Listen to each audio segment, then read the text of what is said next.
usual in this industry, which I kind of love and hate sometimes, we've kind of always found confusing language to try and, describe what certain roles and key roles are. I mean, imagine seeing that in our lifetime, and what that's going to mean. That will probably be the most revolutionary thing that we would ever see.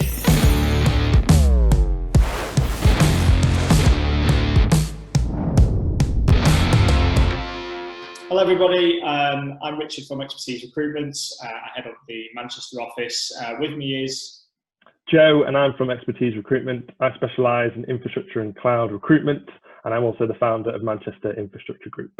Great, and with us today, I'm really happy that Kevin Paige can join us from M247. He's the CTO and held many senior leadership positions as well in the past. Hi Kevin. Hiya, good to meet you all. Great. First question I think a lot of people will be asking is, who are M247? What do you do? So I don't know if you could kind of give us a breakdown of what the business is and what you're trying to achieve. Yeah, sure. So M247, really, I describe it as a global technology service integrator now, focused on probably much more around cloud technology as we progress in the future. So our kind of, the real value that I saw and the excitement of me joining M247 was really around the people and capability that the business had at the time I was asked to kind of join. And I think, laying down a real clear product and technology strategy was a real key first task for me to make sure that we galvanized all the technical skills and capability that we had in the organization. We're at that stage where we're an integration of 3 businesses that have been acquired through private equity-backed organisations. So for me, really the organisation had a lot of capability, but lacked some of the technical and product direction that really would make us successful in the market. So first task was to really kind of to do that, and I guess that's really led to a product portfolio. And it's actually, we operate extensively across an infrastructure set, really, internationally as well as in the UK. So that's led to a product capability that really spans cloud, connectivity, security, and UC really these days. That's our core competency set. This example of the size of our organisation is that I think at the moment, I wrote some data down here. I think currently we are across 26 countries at the moment, 30 international cities, and we're operating out of 67 data centres.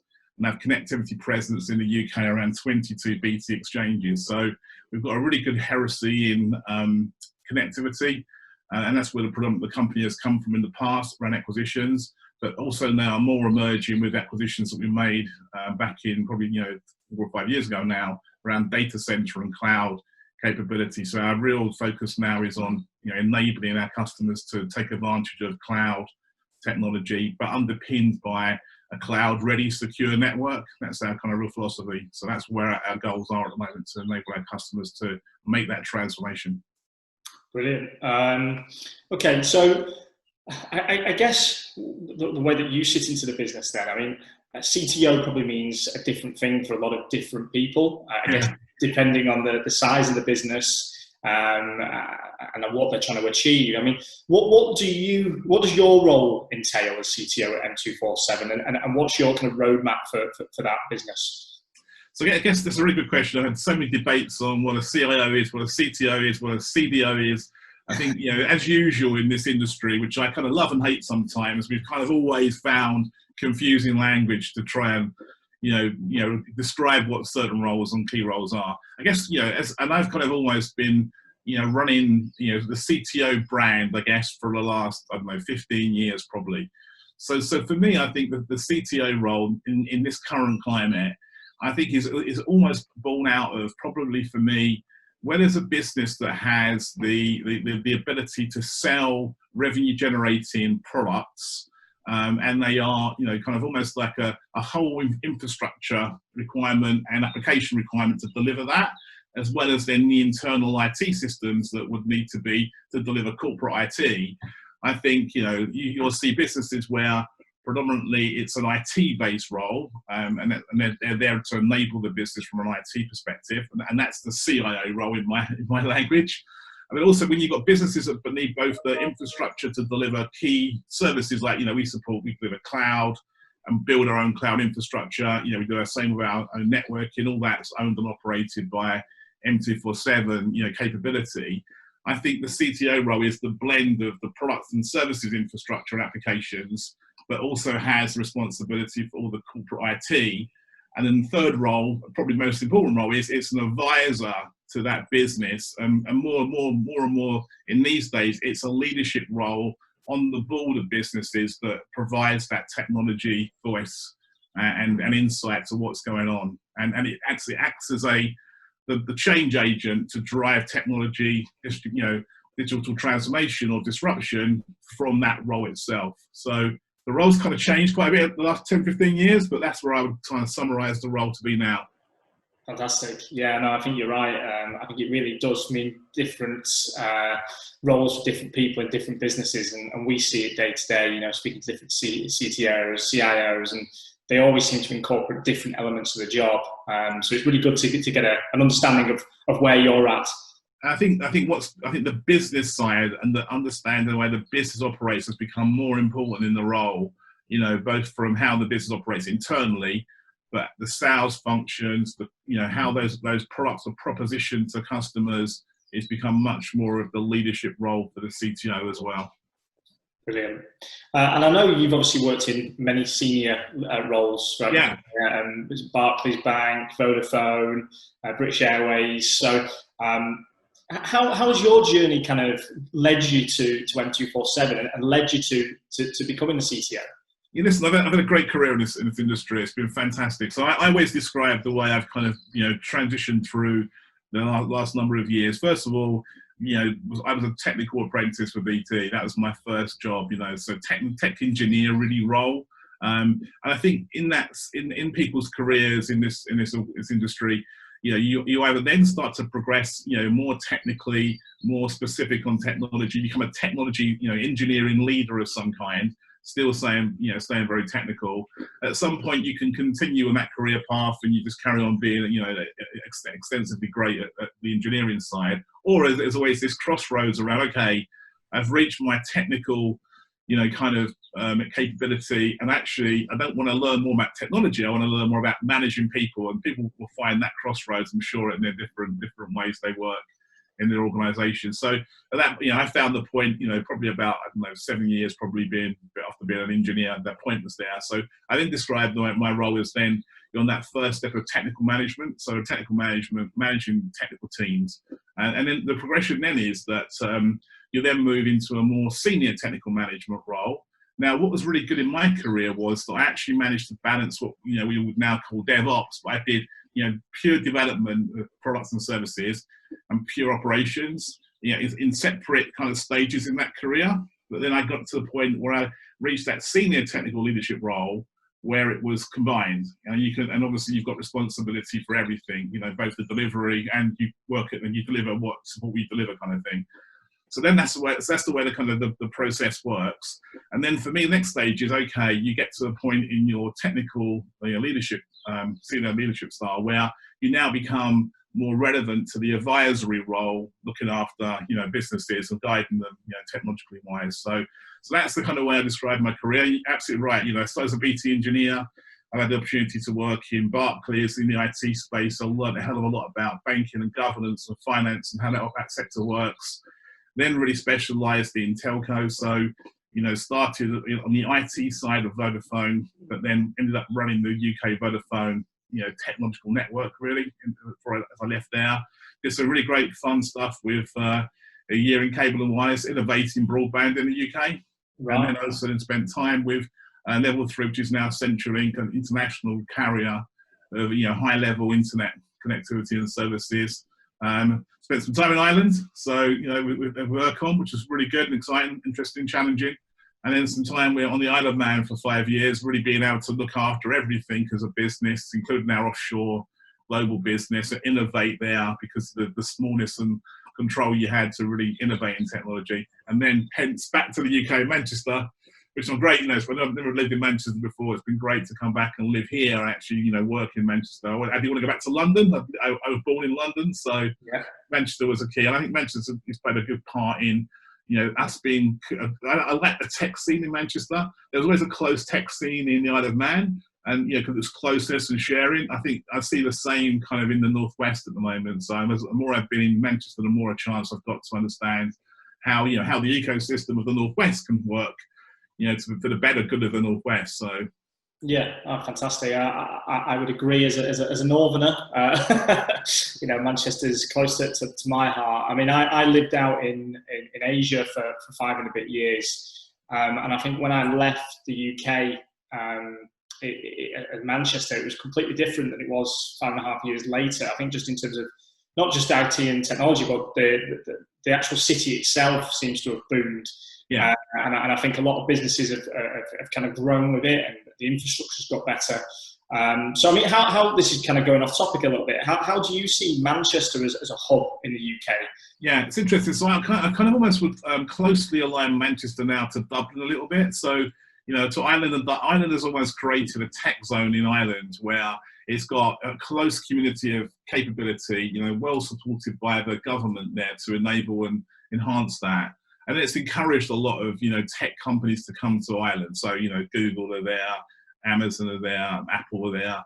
I think what I'm seeing in Manchester is almost that similar city being one of the key factors of drawing engineering excellence and, where it's content in media type, companies. So in the past, I guess we've now seen, TalkTalk obviously recalibrate themselves back into Manchester. A lot of the media companies are around Manchester as well. So I see that sort of side developing, across the Leeds boundary as well into the Northwest a bit more. I think that's that hub is starting to kind of create itself here around, tech, media, and I'm sure it will grow even more, especially with the capability of the infrastructure the city has. What's quite interesting about, Dublin have run out of, real estate to house technical, capability really. So Google, I think, actually just decided to build their own, and Facebook did the same. They've started to invest in property to make sure the environment is there to encourage the right skill sets. And I think, technical people want to live in an environment which stimulates them. And I think, you lose a bit of that in London because it's quite big. But here, with the city that's in Manchester, I think there's that chance to create that real closeness around having all of the the sociability, etc., around what's required to encourage people to go and work in Manchester and live in Manchester, alongside the tech firms that are growing here as well. Obviously, cybersecurity with the move from GCHQ as well. There's a lot of stuff that's now emerging back to the Northwest. Yeah, great. I think you mentioned in the previous answer about your journey from technical to more senior leadership, and there's that crossroad of where you maybe leave the technical behind. As a CTO, I guess you're obviously communicating with technical teams on a regular basis still. How do you get technical teams to buy into your philosophy and the plans for the business moving forward? Yeah, and I guess this is another interesting area where, the question always comes, how much technical skill do you need to have to be a respected, technical leader? And I guess I guess in the career that I've had, because it spans a big spread of whether it's IT work, whether it's telco work, whether it's some more of the innovation side, I've kind of got a really good perspective on all of the technology work that I've done in the past. So I certainly think, as a credibility perspective, and someone that has a good insight into what technical people want to be driven and led by, around how we make the best outcomes for our customers and shareholders. I think that the credibility of the experience is quite important for me in that respect. And I think I like to have, and the environment we create here is being able to encourage people to kind of stretch themselves on their performance around thinking, for sure. And I think it's my job to encourage that challenge both ways on getting to the best solution we can possibly can do for whatever problem we're trying to solve or outcome we're trying to drive.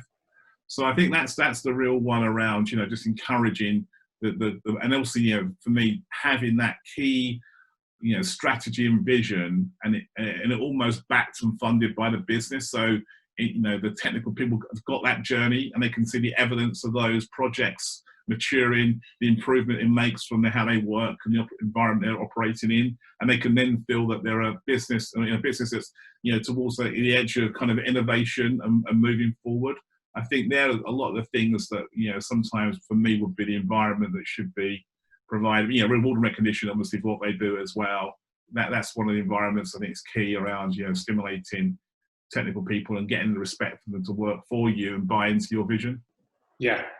And I guess that feeds into creating a culture at the business as well, doesn't it? I mean, what kind of culture then do you think you've created at M247, and what would you say to people outside the business about what you're doing there that maybe is a little bit different or makes you stand out? Yeah, I guess where I've come from, in the last kind of 5 years, I think it's been probably more important that, the technology vision is brought into by the business, and probably I've probably instilled much more ownership back into the business to make that successful. I think, a lot of in the past, I've seen organizations which I've been part of that almost the technology group thought they could drive the business around what it should do and how it should operate. Now, unfortunately, you find that there's a lot of challenge in that environment. So you're always pushing against a hard brick wall to kind of, if you're in that kind of scenario, and it doesn't work in the long term, because unless the business is understanding that it owns its processes, it owns its capability to deliver the functional areas it needs to deliver, and then the technology group is there to provide that advisory, that support, develop the solutions and systems that make that more effective and improve the way the business operates. I think that's the model we're trying to cultural wise. So we're very much about. We've been clear on what we think the technology group should own and what the business should own. We don't own data. Data is not. We house and manage and support it, secure it. But the data of the business is the business's responsibility. Yeah. The processes of the business and how they want to function those processes, are their responsibility. But we provide BA assistance in helping them to work through those. And I think over time we're gradually edging towards that being a cultural model that will help everybody to be more effective and deliver better. I think that back to that accountability, responsibility, across the boundaries are really important as well. Yeah, fantastic. I think this kind of goes back to before we did our introductions, and we were having a little chat about recent pandemic, COVID-19 as well, and I think you were talking about a survey that you're doing internally in the teams about ways that you could probably enhance that culture further based on what your employees want. And maybe you can just talk a little bit about how M247 have coped with COVID-19 and maybe some of the things that you're putting into place as a business. Yeah, I guess what's been interesting for us is, we were saying earlier, I think every situation that happens in these kind of environments, you learn from, right? So that's the most important thing. You have to adapt and learn is the most important thing for me. So we were, pretty much 95% of our business was running remotely within 4 days of the lockdown process, really. So we had, obviously had the capability to do a lot of that before, but people, were very much in the offices. But I think we've done quite a lot of technological change that helped us on cybersecurity, distributed working, identification management, all that kind of good stuff. We've done a project, in the last 12 months to really enable us to be much more flexible on how we would allow people to operate. So yeah, within 4 days, everyone, including our support groups, call center access, etc., all working from home pretty much seamlessly, to be fair. We've got a few challenges in IT systems, finding some laptops that are right spec, make sure people have connectivity at home. That was all pretty much done. People taking monitors they need to get to the home, but very much a self-service kind of model to get ourselves off of the outside of the office space. Our data centers obviously is a different situation. We need people there to operate those for our customers. People are still accessing the data centers, so different model there. Same for our warehousing team as well. They would be operating as normal. So that was really our it worked really well that way. And what we see, I guess now we're, how many weeks in? Is it now 12 or? It feels like 6 months. So everyone's talking about the new normal. God knows what the new normal is going to be. Yeah. But I think, for us, it's kind of like adaptation around, what to continue to evolve our business was important for us. What we felt we couldn't do was leave 12 weeks of just being locked down and not achieve anything. So actually, I would say, believe it or not, I think we've achieved so much in the last 12 weeks. We were running a big, kind of change program for our our IT systems. You know, we're adopting ServiceNow as our main service engine for our infrastructure. We've managed to migrate one support group across to that before lockdown, and we had, you know, two still to go. So our first challenge was, well, how do you now run a project where you had project teams around a table collaboratively learning about how the system's going to integrate, and, you know, finding the kind of testing side and everything else. Something that's like, okay, we can't do that anymore. Well, how do we now roll out, you know, to another, you know, 40 agents and engineers the system? And it's, you can't do it. The answer is, well, how do you do it? So we actually managed to do remote training, remote teachings. We've managed to migrate them, and, you know, everyone's working fine. And we've got, the support groups there, and obviously Teams groups running on collaborative, you know, questions and answers. So when you kind of face with those challenges, you find ways of improving them. And I guess, you know, we're just in the process of launching a new portal for our customers. So I think the real proud for me is that, you know, we continue to innovate and develop and release products and services, even in a time when it's kind of, you know, unprecedented around what's actually happened, really, you know. Yeah, I think it's probably forced a lot of businesses' hands maybe earlier than they would have wanted to on some of their journeys, or maybe broken some of those preconceptions about the way that people can work. It's kind of forced businesses to go, oh, hang on, actually, people are still actually doing their work and they're performing quite well. And I can only see it being a power for good in the long run. But I think there will be, I think when we do go back to some level of, you know, normality, if you like, that there's going to be that resistance for some businesses, though, the ones that say, actually, no, we want everyone back in the office. You know, is that going to cause problems? Or, you know, we're probably going to have a period of time where there is going to be a to and fro in trying to find out the best way to work moving forward. I think for us, I think you have to be flexible. Every person has got a different scenario around how comfortable they feel at the moment. Are they comfortable being at home? You know, what's their family environment? Are they cohabitating with, you know, with older parents, higher risk? So I think we'll be very flexible on ensuring that, you know, our kind of staff direct us on the best way they want to work going forward. But, you know, there's a bunch of learnings, you know, we're taking away from what's happened in the last 12 weeks. And I think you're right, the same for our customers. I mean, it's quite interesting. It seems, you know, my example of that, our project delivery, there's always been lots of examples out there where people would have taken, you know, weeks and months to test, develop, release. Suddenly, because, you know, they need that functionality and capability, they had to do it there and then. It's like, hold on, so it took us like, you know, 3 months to do that before. We've now done it in 4 weeks. Why can't we do that always? You know, so so I think it's going to change the way people think about, you know, kind of delivery of infrastructure and IT applications, for sure, you know. Yeah, no, I agree. So looking at the market in general then, and how you assess different, you know, competitors, and, you know, how do you go about analysing that? And how do you, as a business, try and keep ahead of the competition? Because it's a highly competitive market. It is. So I guess, you know, our focus really for M247 is you know, mid-market, you know, on the kind of the low end of enterprise, probably, you know, but different. Perhaps we find ourselves in different spaces, but mid-market enterprise really focuses. Is where our products and services are geared towards. And I guess, you know, it's been interesting for me when we set the strategy about, you know, two years ago. It was really around that key product set being the real direction we wanted to go into.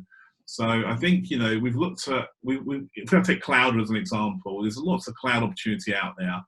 One of the USPs that we felt we had was that because we owned, you know, infrastructure like network, and we also owned, you know, kind of like, we own quite extensive international, you know, kind of connectivity network, which is connected to all of the highest level of, you know, internet peering capability, transit, and also all the interconnects to all the SaaS products and services as well.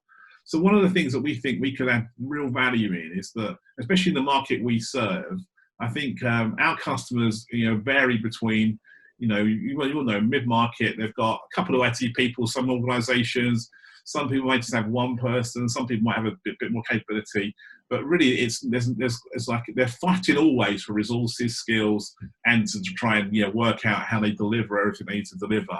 So our goal was really looking at, okay, can we take away the infrastructure, you know, responsibility for them and be a, you know, almost a one-stop shop, one back to pack, I think is what we say now, rather than the one, kind of like one throat to choke. But certainly, can we take away that, cloud layer down to infrastructure, voice, etc., and just make that just work, just work for customers. So that's where our goal has been. I think we've seen, competitors do different things with the different assets they have. There's still very much people that are focused on cloud, people are focused on voice, people are focused on networking. I think having and security, everything we have together is well bundled now to provide that holistic end-to-end secure capability. So, for example, a customer connecting to our network, we can guarantee them, whatever their connection on their office means, if that's going to a cloud service that we run for, and we can completely guarantee that end-to-end, including the location it's actually built in. If they want to go to much Azure, we have all the Cloud Connect capability to make sure that when we deliver that service, it's delivered right to that kind of that public hyperscaler cloud, and we'll guarantee the SLA in between it. That's what we're about now, and the resilience and capability to have that as a service for our customers. So I think we look at, and we've also started, so our cloud products revolve around hybrid is our kind of view. We don't think anyone can be you can't picture yourself into a cloud architecture and just do one. Everyone's got a different need, and workloads and IT infrastructure needs different requirements. So we're very much, hybrid across AWS, Azure. We've built our own cloud and private cloud infrastructure that we run as a shared model because we felt customers were getting bill shocked in the public cloud and they wanted control around that. We also, deliver dedicated cloud services for people as well. So, and then also what's emerging more for us is the data management side of this kind of product set as well, where disaster recovery is becoming more relevant, especially in this environment that's just happened. Backing up data as well. So we have really good disaster recovery products that almost customers can replicate their virtual machine environments into our cloud environment, and whether it's been their infrastructure may be compromised by cyber attack, ransomware, almost shut that down and fire up their infrastructure with us within hours. So that's a real emerging capability that we're seeing needed. And just the backup of data, also that data, the data is now kind of key requirement as well. So we use Xpertise as our partner in that space, and Xerto as our partner in the DR world. And I think both of those are really good, innovative suppliers that fit with our innovative technology philosophy that we probably have as an organisation. So I think we've got, more to offer as an end-to-end rather than just the specifics of individual products and services. When it's combined with the power infrastructure we have and the capability we have globally, I think that's where our differentiation is at the moment. Yeah, good answer. It'd be great, Kevin, to learn a little bit more about maybe what your key achievements have been, whether that's at M247 or maybe prior to that, and then kind of alongside those, maybe what the greatest challenges have been as well. So I've had loads. Obviously, been a career that's been quite exciting and interesting. If I pick a couple out, I think achievements-wise, one of the biggest achievements was a scary achievement. Like if I go back to Vodafone, before, this is going back, we're talking about 5G and 6G now. I'm talking about, back to 2 and 3G days. Yeah. When Vodafone UK was about to launch, 3G in the UK, before we did that, we did a massive review around how we got to the service architecture that we had been defined up to that point, which pretty much was vendor-led in those days.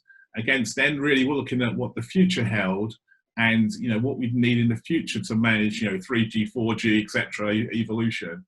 And I think one of the pieces of work we did was almost stop where we were going to be on our underlying 3G infrastructure architecture and almost change it before we were about to launch. So believe it or not, we took this kind of decision, a real key core team in Vodafone doing this, and a lot of analysis. And I think, what we did was we almost redefined what a mobile operator's architecture infrastructure should look like to run the future of what, mobile operators need to have. And working with some key suppliers, like Cisco, Ericsson, we kind of got to the point of, coming up with this blueprint, which we felt was worth the effort to change pre-launch and ensure that we kind of, had that in the future.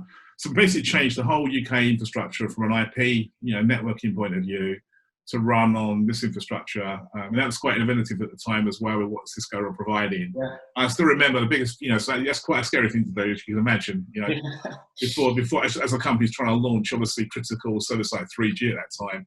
I still remember our CEO, Peter Bamford, on breakfast TV in the morning. I think we'd done a migration, a couple of days before that, last one.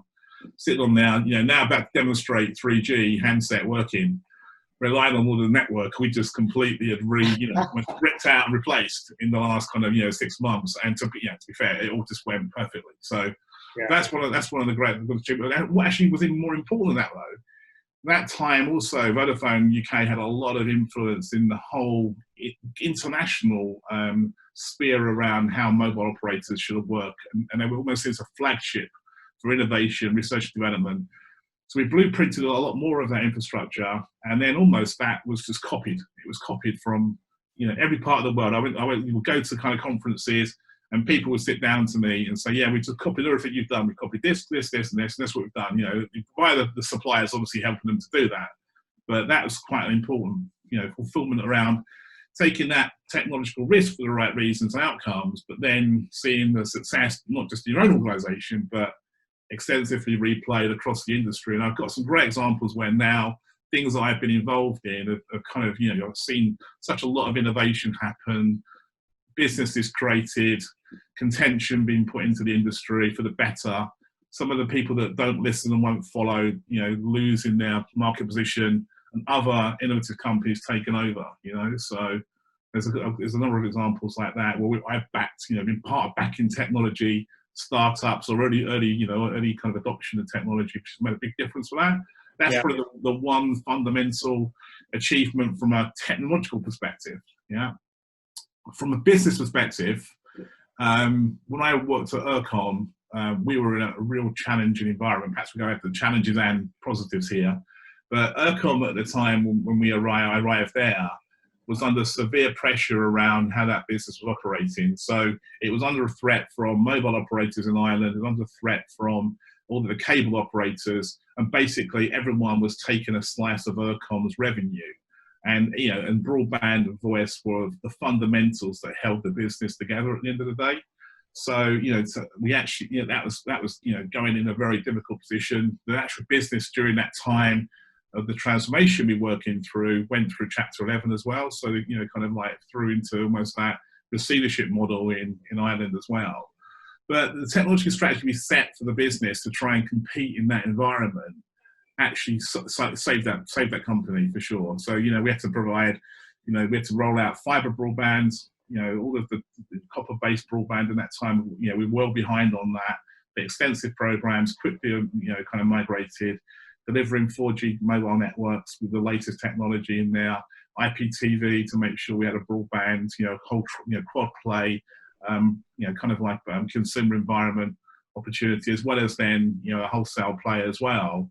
The transformation that the technology group enabled to kind of, to see where Eircom is now, that if we wouldn't have done that, that business would never have been, in a real bad position. So that's really, from a business point of view, probably one of the biggest influences around seeing a change happen, an outcome that, is really important, especially for Ireland as well, because, that's the national carrier in Ireland. So, of course, yeah. I guess that's the great thing about working in technology, isn't it? You can actually see what work you've done, play out in the market. So it's great that you can see that. I've got a question a little bit more personal about, obviously, kind of, what gets you up in the morning, what gets you, passionate about what you do, and wanting to kind of keep going and succeed and grow. How do you get that passion and drive? Yeah, I guess let me describe that in two ways, really. First of all, I'm just naturally self-driven, I guess. So personally, I've got a personal interest. I kind of set myself, real challenging targets and outcomes that I'm trying to drive, in personal life as well as probably in the business life as well. So I think for me, it's always been about, I generally am a technologist at heart.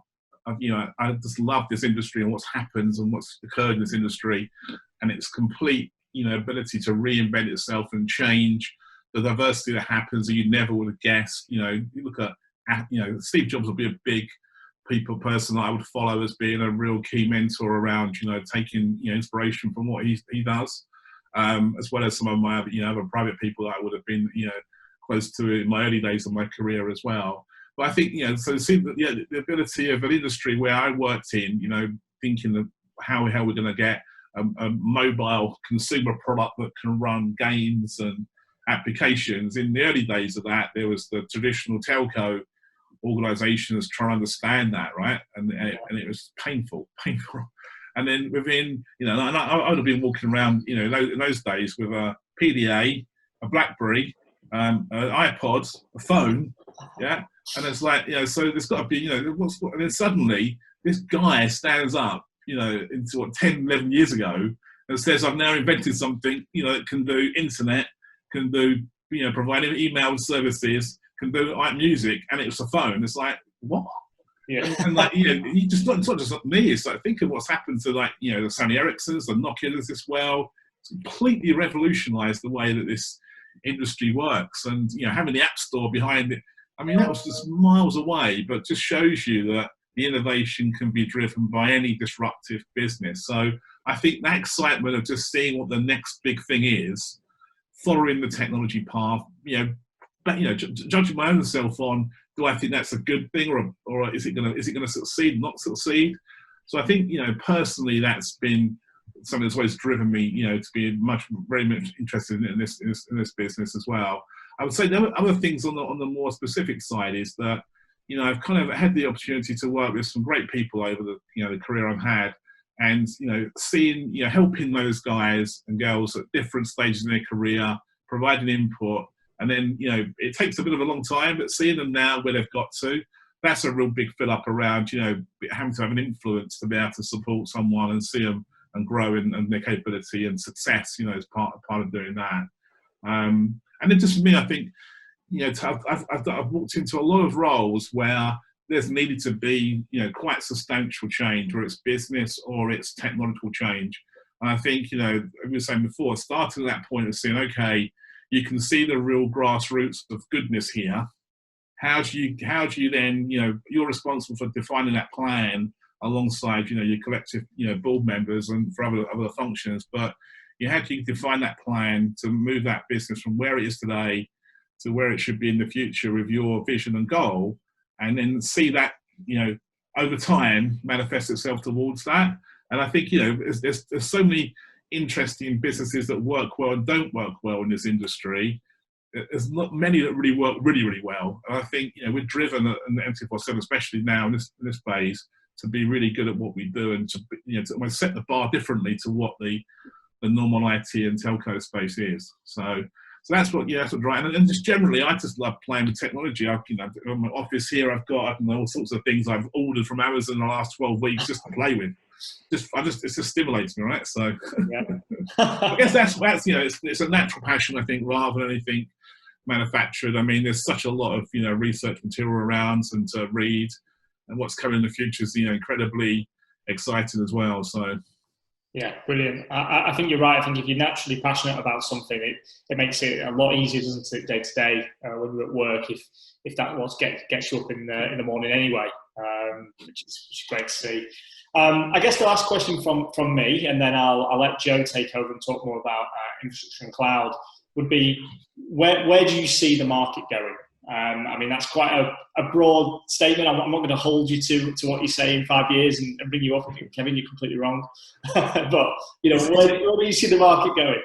It's one of those things I always would really want to answer, but then find it challenging. Because my description around iPhone, I mean, no one knew. That was like, even 2 or 3 years, the industry had changed. But I think generally at the moment, there's obviously a massive evolution towards cloud at the moment, and the various cloud technologies. We're talking, Giorgio can talk more about that, but and even that is changed over the last 5 years, even how I've seen the interest and what the adoption of the cloud technologies look like and how the future they're going to have. So I think, that computing, the computing edge, what that brings to probably, the business and consumer markets. I mean, certainly I'm excited to see what really does happen with, with AR and VR. I think, we've not seen anything like that. I mean, there's obviously Apple Glass leaks at the moment. You know, we've been waiting for Apple to bring out their, you know, VR, AR devices, and I think we've not seen that. I'm still on the page that someone at some point I can sit in my room here and feel like I'm in a Premiership football stadium watching a game. You know, I haven't left my chair, or I'm in a concert, and I think that we've seen elements of that appearing, and it's becoming more and more, you know, real. I think that's one of the real interesting technologies for me around how we see that kind of capability evolve. So I think certainly that technology, what it offsprings from core and different sides around that.